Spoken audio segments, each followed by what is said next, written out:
Well, for us to be hosting this incredible Final Four and right on the heels of Michigan just becoming the national champions, I think it really sets the stage for an exciting next 364 days as we prepare for the entire world to be focused on March Madness, culminating in the great city of Detroit. It's exciting to think about. We know, we're counting down the days. We know we've got about a year. Tell me about the work, the prep that goes into hosting something like this.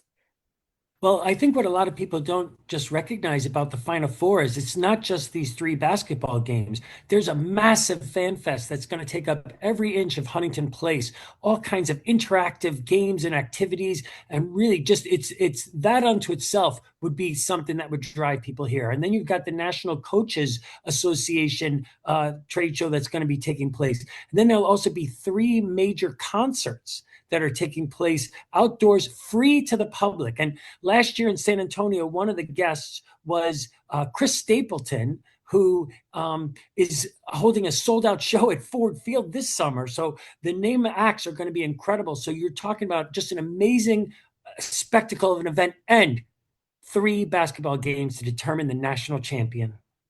Yes, it's so much more than just those couple games, which I think is important to clarify. But I want to talk about economic impact because we just saw such incredible results with the NFL draft. Do we have any projections for just how this will benefit the city financially? I would just say, and you know, I'm being told don't speculate so much, Claude, but I really believe that I think we did somewhere in the neighborhood of $167 million in economic impact from people 100 miles away or more from Michigan. Okay, so I don't even count like if they say it's like over 200 million, but some of that comes from local residents. I think that there's a chance we'll be able to double that for this incredible event because, again, three different venues, lots of different people coming from everywhere. We're going to be selling out hotel rooms all throughout Southeast Michigan. And speaking of hotel rooms, I know there's like quotas that have to be, in place to host something like the Final Four. So we're obviously there. But I know there's conversations about, is there enough hotel space in the city of Detroit? What's your advice to people that might be coming down? How are we looking with hotel rooms? Because we know we also have the suburbs as well. Yeah, we have a great deal of wonderful hotel rooms in Southeast Michigan, but the city of Detroit specifically is shorthanded when it comes to hotels within walking distance of the main venues. And to say that we had enough to get the NCAA Final Four here was just barely because we actually had to promise that the JW Marriott and the Edition Hotel in the Hudson Building would be completed before the event. I'm on record with the NCAA. They're going to be up after me if it doesn't happen, but we're well ahead of schedule to make it happen. But had we not been building those two new hotel rooms, we would not, definitely not have been able to book this event, nor several others that we've been able to procure. So, we need more hotel rooms still in downtown Detroit. Just to give you an idea, Indianapolis has 5,800 hotel rooms connected to their convention center. Currently, we have zero.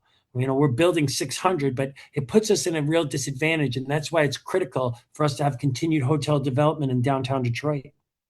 Was that the one thing holding us back before? Absolutely. It is still the one thing holding us back. Just to give you an idea, in the last 5 years, we've lost over 600,000 room nights for shows that would have come here, but chose not to because we couldn't meet their hotel needs for within walking distance of either Little Caesar Arena or Ford Field or Huntington Place Convention Center. Yeah, well, we're on the up and up, and it is exciting to know we've got some places that are going to be opening their doors in 2027. Any advice for people that might be coming down? Do we already see these weekends booking up?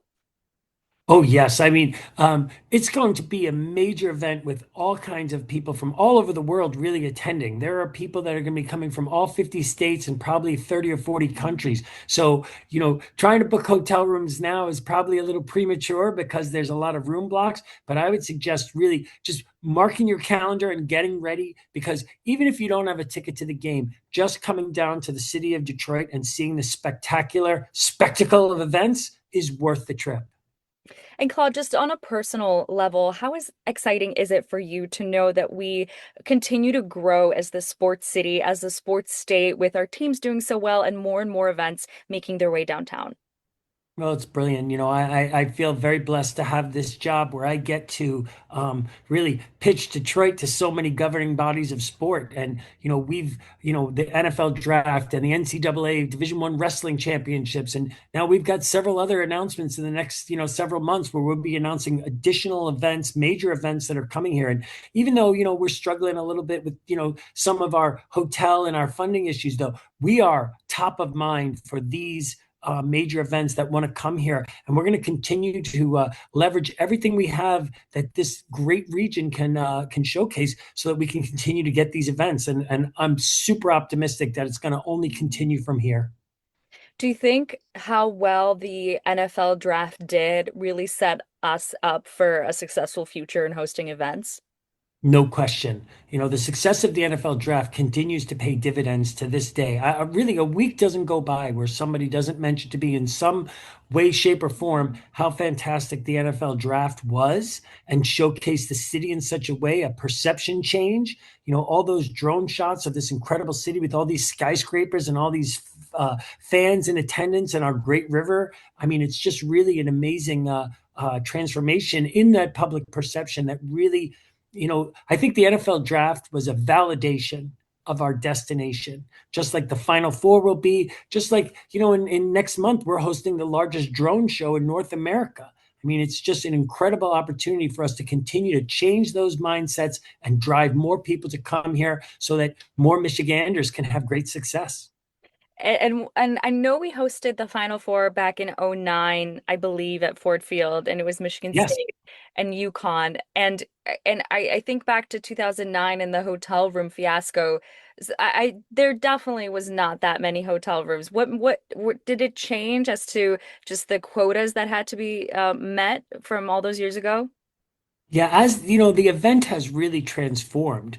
In the past, it was definitely a much smaller scale event. There wasn't these outdoor concerts. The fan fest wasn't at the same type of level. And now, it's become such a monster event that really the needs of the attendees has grown substantially. So as these events become more and more popular, we have to be able to grow to our development to be able to receive them.